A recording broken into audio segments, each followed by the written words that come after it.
Chapter 3.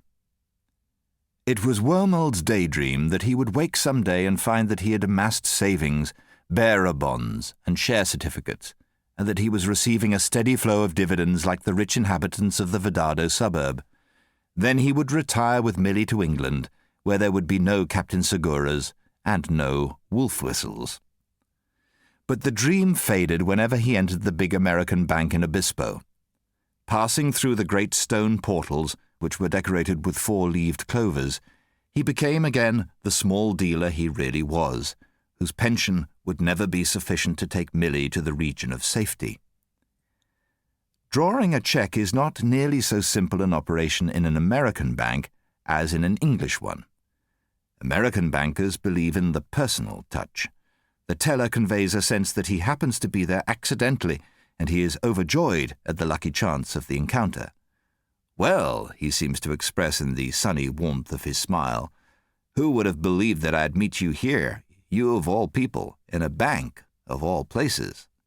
After exchanging with him news of your health and of his health, and after finding a common interest in the fineness of the winter weather, you shyly, apologetically, slide the cheque towards him. How tiresome and incidental all such business is. But he barely has time to glance at it when the telephone rings at his elbow. "Why, Henry!" he exclaims in astonishment over the telephone, as though Henry too were the last person he expected to speak to on such a day. "What's the news of you?" The news takes a long time to absorb. The teller smiles whimsically at you. Business is business. "I must say Edith was looking swell last night," the teller said. Wormold shifted restlessly. "It was a swell evening, it certainly was." "Me? Oh, I'm fine. Well now, what can we do for you today?" "Why, anything to oblige, Henry, you know that." $150,000 for 3 years? No, of course, there won't be any difficulty for a business like yours. We have to get the okay from New York, but that's a formality. Just step in any time and talk to the manager. Monthly payments? Oh, that's not necessary with an American firm. I'd say we could arrange 5%. Make it $200,000 for 4 years. Of course, Henry. Wormold's cheque shrank to insignificance in his fingers.